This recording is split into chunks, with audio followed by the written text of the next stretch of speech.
Hi hello అందరికీ నమస్తే అండి. ఆనపకాయ శరీరానికి చాలా చాలా మంచిదని అందరికీ తెలిసిన విషయం అండి.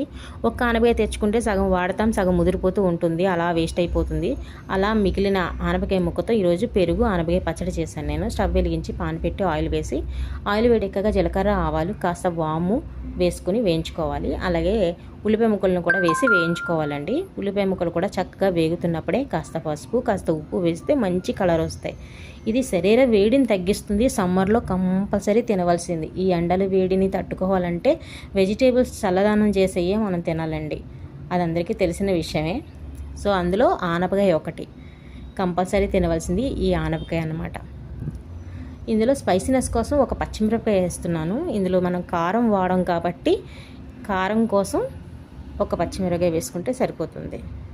చిన్న చిన్న ముక్కలుగా కట్ చేసుకుని ఉల్లిపాయలతో పాటు చిన్నగా వేయించేసుకుంటే సరిపోతుంది. ఉల్లిపాయలు బాగా వేగక్కర్లేదండి. చాలా అంటే చాలా బాగుంటుంది. రోటీస్తో తినచ్చు, రైస్తో తినచ్చు.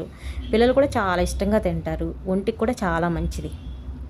ఉల్లిపాయలు మగ్గిన తర్వాత సన్నగా తురుముకున్న ఆనపకాయ తురుముని వేసుకోవాలండి. ఆనపకాయని తురిమేసుకుంటే తొందరగా మగ్గుతుంది. చిన్న మంట మీద మూత పెట్టి ఒక 10 నిమిషాలు మగ్గనిస్తే సరిపోతుంది. చక్కగా మగ్గిపోయింది చూసారా. మెదుపుతుంటే తురుమంతా కూడా చక్కగా మనం మిక్సీ పట్టినట్టు అయిపోతుంది అనమాట.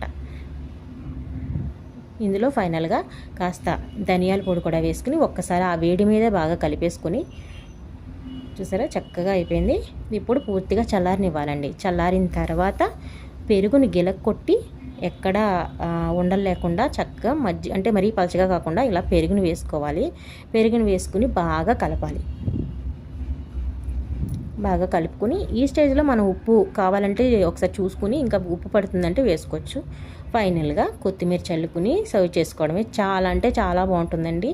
రోటీస్తో తినచ్చు, రైస్తో తినచ్చు, ఉడియాలు వేపుకుని తింటే ఇంకా బాగుంటుంది. వీడియో నచ్చితే లైక్ చేయండి. Thank you.